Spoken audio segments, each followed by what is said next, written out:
My wife and my mistress became best friends. I used to think I was good at secrets. I handled million-dollar accounts at a marketing firm, hid stress behind a perfect smile, and balanced everything, or so I thought.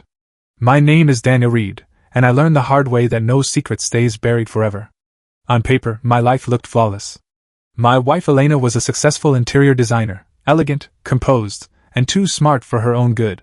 We had a clean apartment in the city, a shared calendar, and polite arguments about who forgot to water the plants. But under that neat rhythm, something in me craved chaos. That's when I met Maya Turner, a freelance copywriter who joined one of my projects. She was bold, funny, and fearless. The kind of person who said whatever came to her mind, even if it cut deep. Our work chats turned into after-hours texts, then long drives and late-night confessions. I told myself it wasn't love. Just escape. Then one day, Elena came home smiling like she'd found treasure. "You'll never guess who I met today," she said, tossing her bag on the couch. "Her name's Maya. She's incredible. We just clicked instantly." My heart stopped. Within weeks, they were inseparable. Weekend brunches, home decor shopping, even yoga sessions together. My wife and my mistress. My worlds colliding, and yet somehow staying perfectly balanced. At first, I thought I could control it. I'd get text messages from Maya while Elena was across from me, sipping coffee. "Maya, your wife is brilliant. No wonder you're scared of her." "Maya, guess I'll keep your secret, for now."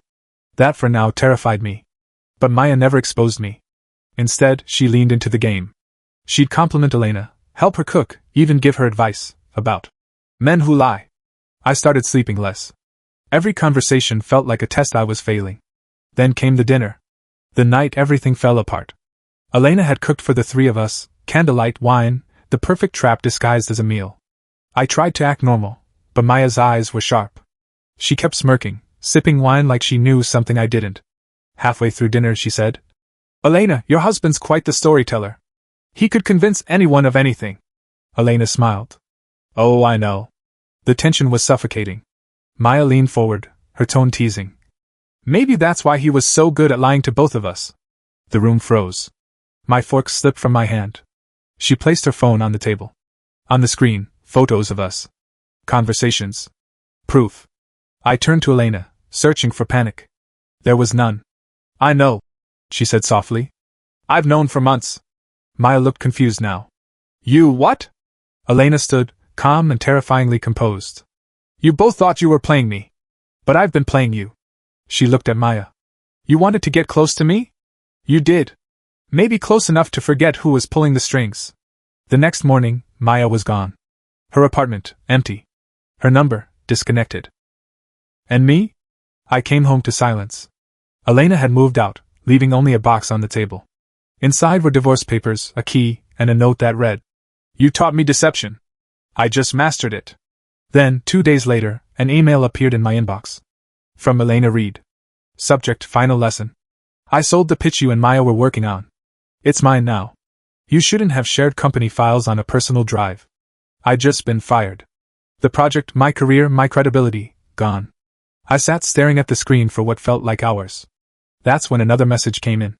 Unknown sender. "Maya says hi. We're doing great together." Attached was a picture, Elena and Maya at a cafe, laughing. Weeks turned into months. My name was quietly blacklisted across the industry. No one wanted to hire a man tied to ethical violations. I kept replaying everything. How they met. How quickly they bonded. How flawlessly the trap was set. It hit me then. They hadn't become best friends by accident. They'd planned it from the start. Elena had found out about the affair early, before Maya ever confessed. She'd reached out to her. Offered her a deal. A chance to get even. Maya was supposed to play along, feed me lies, and wait for the perfect moment. But somewhere along the way, they realized they didn't hate each other. They hated me. And when two brilliant women decide to destroy a liar, you don't stand a chance. It's been a year since then. I moved into a smaller apartment. No friends, no career, no one to talk to but my guilt. Sometimes, I still get messages from unlisted numbers. "Still learning your lesson?" Truth hurts more than betrayal, doesn't it? At first, I thought it was Maya. Then Elena. Maybe both. But the last one chilled me most. "We're not sending these anymore. You're doing it to yourself." I looked through my sent folder that night.